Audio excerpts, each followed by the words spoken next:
No vídeo passado eu mostrei que a nossa Bíblia tem acréscimos. Escribas cristãos acrescentaram palavras na boca de Yeshua, mas agora vem uma pergunta: eles removeram histórias? Existem trechos das Escrituras que foram maquiados? Hoje mostrarei uma história que tentaram banir da Bíblia a todo custo, mas não conseguiram. Vou mostrar o texto em hebraico, usar argumentos científicos, arqueológicos e teológicos para sustentar o que todos os povos antigos sabiam e nós estamos tentando esconder. Eles estão chamando de mito dos povos do Oriente. Segundo estudiosos linguistas e pesquisadores de mitos do Oriente Médio, a crença de que deuses ou filhos dos deuses casaram com humanas e tiveram filhos gigantes não é restrita ao povo israelita. Inclusive na própria Torá é mencionado que os povos de Moabe, Amon e Edom não só conheciam esses povos, mas os chamavam por nomes diferentes do povo de Israel.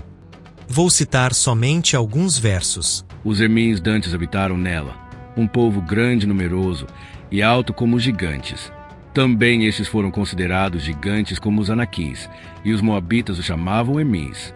Também essa foi considerada terra de gigantes. Antes nela habitavam gigantes, e os amonitas os chamavam os Anzumins, um povo grande e numeroso e alto como os gigantes. E o Senhor os destruiu de diante dos amonitas, e estes os lançaram fora, e habitaram no seu lugar, assim como fez com os filhos de Esaú, que habitavam em Seir, de diante dos quais destruiu os Oreus, e eles o lançaram fora, e habitaram no lugar deles até este dia. Também os Caftoris, que saíram de Caftor, destruíram os Aveus, que habitavam em Cazerim até Gaza, e habitaram no lugar deles. Alguns judeus, para fugir do mito, dizem que Israel aprendeu essa lenda com os povos mencionados. Mas se fosse assim, por que não chamar pelos mesmos nomes? E o que fazer com o mito babilônico que conta como os deuses se deitaram com mulheres humanas e geraram homens poderosos, inclusive de grande estatura? Você que crê na Bíblia, acredita que esses tal de Anaquins, Zanzumins, Emins e Refães eram homens gigantes ou apenas homens poderosos? Eles eram grandes e altos ou apenas homens de fama? Você é fiel ao relato bíblico? Veja isso. Também vimos ali gigantes, filhos de Anak, descendentes dos gigantes, e éramos aos nossos olhos como gafanhotos, e assim também éramos aos seus olhos. Números 13:33. Você acredita que Og era um homem gigante como a Bíblia diz? Ou para você é apenas uma figura de linguagem? Og, rei de Bazã, era o único sobrevivente dos Refães. Sua cama era de ferro e tinha, pela medida comum, 4 metros de comprimento e 1,80 m de largura. Ela ainda está em Rabá dos Amonitas. Deuteronômio 13 King James. Você acredita no relato bíblico ou escolhe no que vai acreditar? Eu particularmente sou fiel ao relato dos homens de Deus que estiveram face a face com esses monstros. Se eles dizem que eram homens altos e fortes, gigantes, é nisso que eu creio. Golias é descrito como um homem de 2,90 m de altura, com força suficiente para lutar usando uma armadura que pesava entre 55 a 60 quilos, empunhando uma espada de 4,5 kg ou uma lança pesando 10 quilos. Pelo amor de Deus, você acha isso dentro dos padrões humanos normal? Sou karateca e afirmo: em uma luta a movimentação é prioridade. A liberdade de movimento é a diferença entre o ippon e o nocaute. Isso é indiscutível na arte marcial. Ainda mais se a luta for uma batalha em que sua vida está em jogo. Golias jamais iria para uma batalha trajando roupas que impedisse ele de lutar, de movimentar-se bem, que limitasse sua agilidade. Isso nos leva a crer que esse monstro lutava bem, mas muito bem mesmo, extremamente bem, trajando sua armadura de 60 quilos e sua lança de 10 quilos. Tente visualizar a cena e me diga como se sente.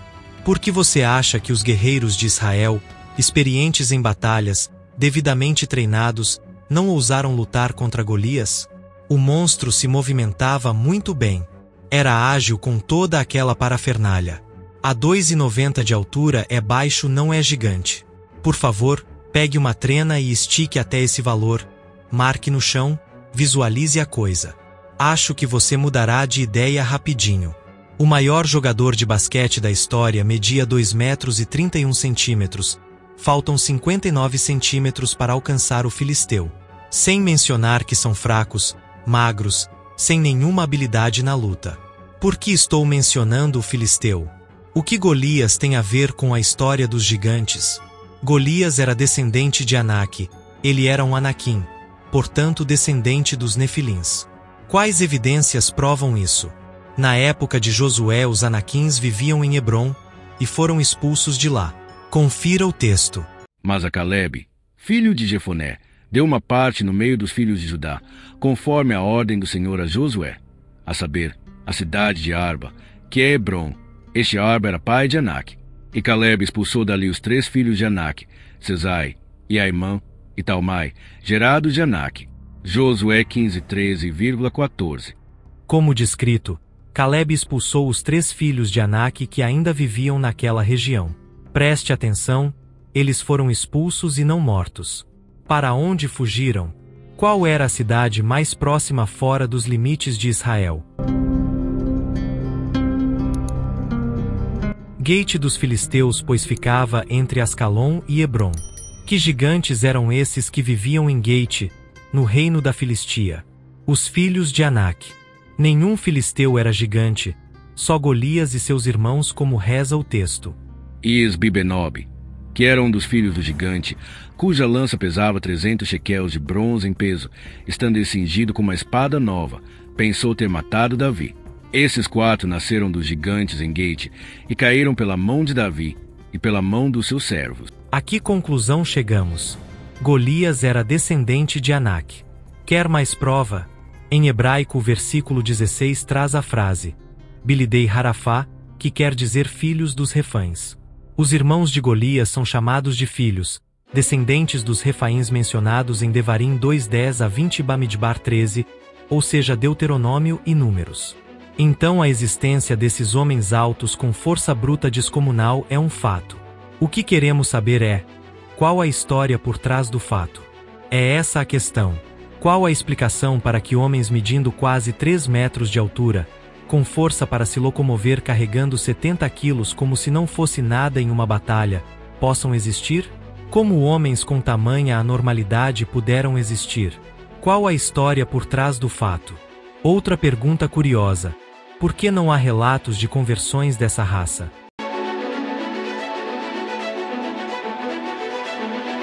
Temos Ruth e Naamá, ambas moabitas, na genealogia de Yeshua. Temos Naamã o Ciro, Raabe de Jericó, os ninivitas da época de Jonas, Jó o Edomita, a viúva de Sarepta no Líbano, que alimentou Elias, Itaí o filisteu que morou em Gate, cidade de Golias, não era gigante como ele. Temos todos esses relatos de conversões, mas nenhum gigante convertido. Não existe gigante convertido. Por que isso acontece? Você não acha estranho?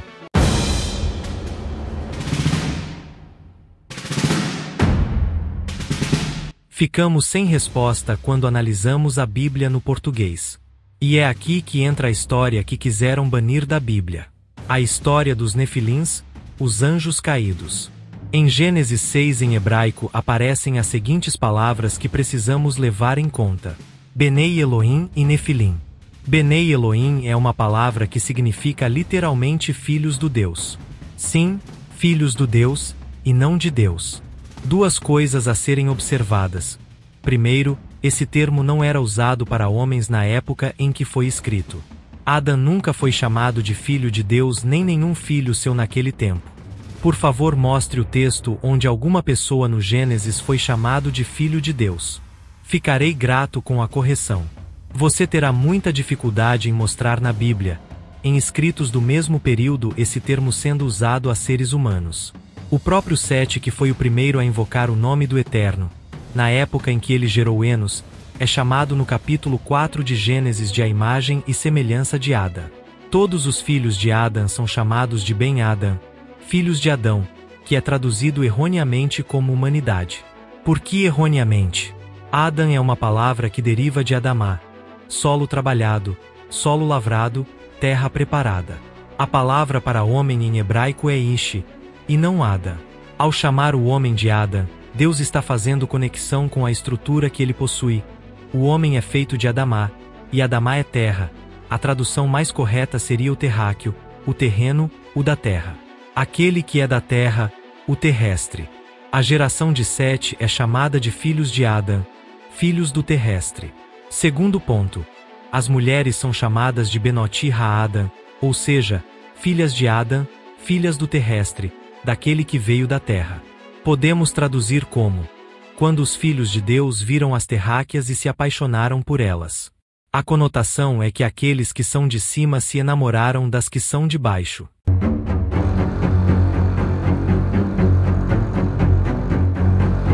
No livro apócrifo dos Jubileus, no capítulo 5, fala abertamente que os anjos desejaram as filhas dos homens. Jubileus foi escrito por judeus, logo é uma interpretação judaica antiga dos eventos do Gênesis. Aí alguns de vocês dizem: Jesus disse que anjo não namora e nem sente desejo de fazer amor. Você já ouviu isso, né? Pois Jesus nunca disse isso. Ele disse que anjo não casa, são celibatários. Igualmente o padre não casa, pois é celibatário. O padre sente vontades, desejos, tem sonhos, mas abdicam daquilo para servir a Adonai. A gente precisa não ir além do que o texto diz. No texto em grego diz literalmente assim: Engarti Anastasi, ute gamusin, ute gamizode, alos angelitu theu, en uranoisin. Traduzido ao pé da letra diz: em pois a ressurreição não se casam nem são dados em casamento, mas como os anjos em o céu são. Tem alguma palavra aqui que denote desejo? Jesus está falando de casamento e não necessariamente de desejo. Temos a doutrina de que no céu não há casamento. Ponto. O resto são elucubrações, forçação de barra. Vi também alguns estudiosos chegarem a dizer que anjos não têm sentimentos, que eles são robôs sem arbítrio, sem desejos pessoais. Ah é? Anjos são como robôs? Se é assim, por que Satã pecou contra Adonai? Se é assim, como você explica os anjos que pecaram contra Deus? Se anjo não tem vontades nem desejos, como escolheram rebelar-se? Que doutrina é essa crente, que contradiz todo o resto? Então sim, não tem como sustentar a ideia de que anjos são como robôs, que nada sentem, frios e sem afeto. No livro de Enoque conta que os vigilantes desejaram casar com as mulheres e formar família.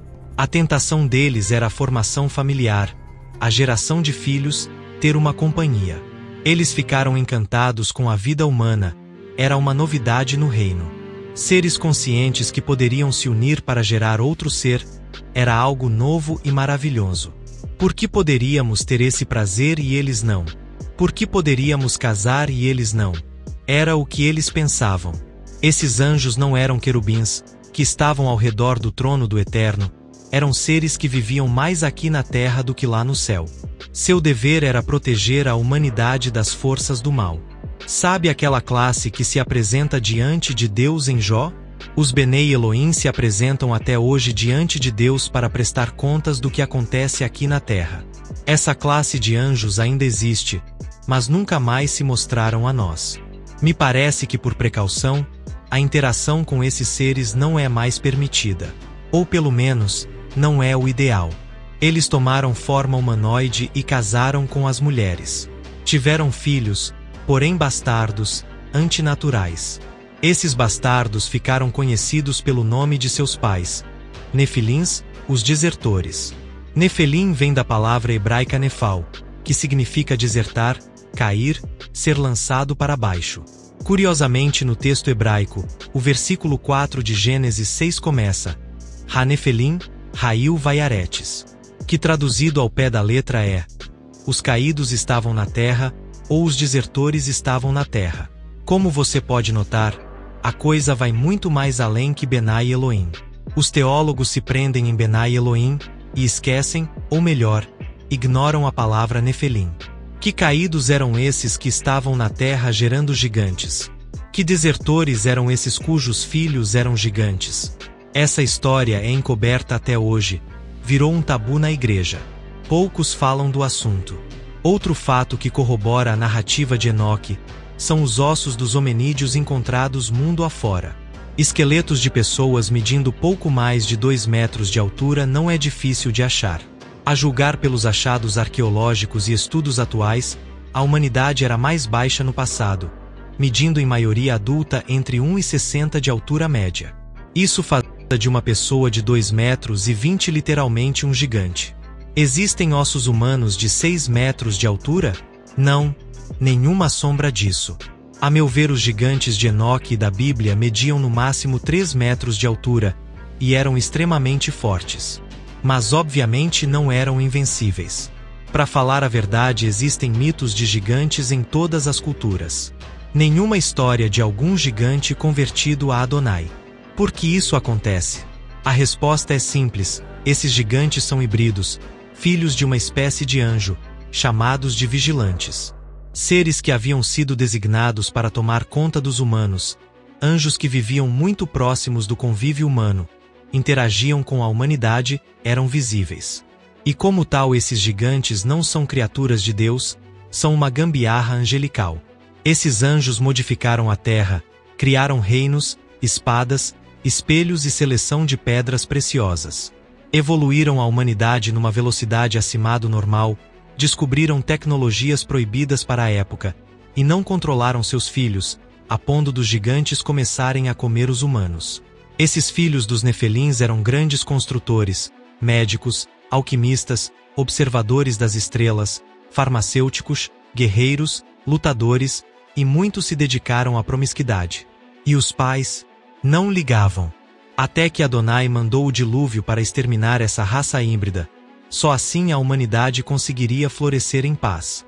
Porém, no livro dos Jubileus capítulo 8 conta que Cainão, neto de Sem, encontrou escrito numa pedra toda a história dos Nefilins e como recomeçar a sociedade caída.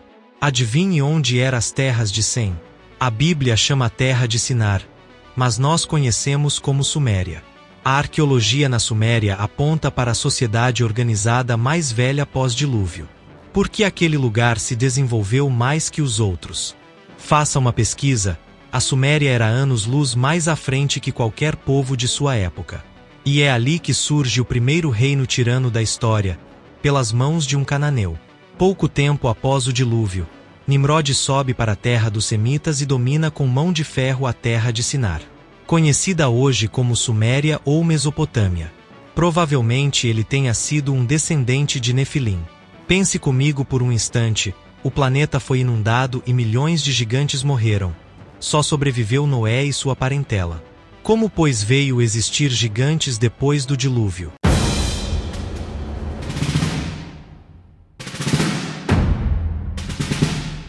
A resposta é simples: genética. Uma das noras de Noé era descendente de Nefilim. Tinha o gene Nefilim, mas não apresentava o fenótipo gigantismo. Nimrod era descendente de Cã, e foi o primeiro tirano da história.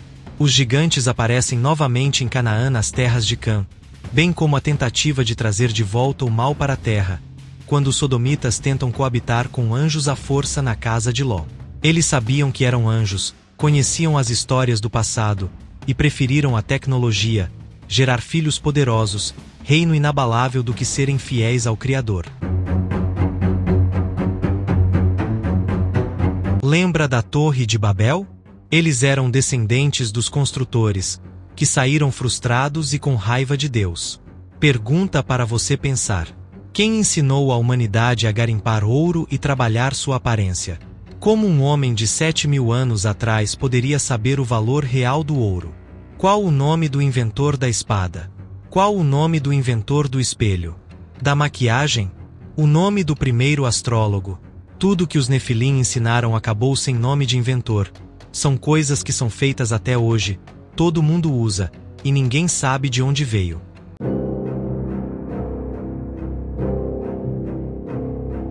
É pecado usar espelho? Não, claro que não. O problema foi a evolução cultural forçada na época pré-diluviana. A Terra evoluiu numa velocidade diferente da proposta por Elohim, e portanto o mal aumentou drasticamente a ponto de chamar o juízo do Eterno sobre toda a carne. A arca foi um chamado de volta ao Eterno. Quem quiser voltar para o Criador, a hora é essa. Venham. O povo preferiu suas tecnologias, seus reinos, servirem aos filhos dos deuses e serem ricos. O povo preferiu a Babilônia espiritual, e hoje o povo ainda prefere a Babilônia. Se gostou do vídeo, deixe o like e se inscreva no canal. Nos ajude a bater 1000 inscritos. Obrigado e Shalom.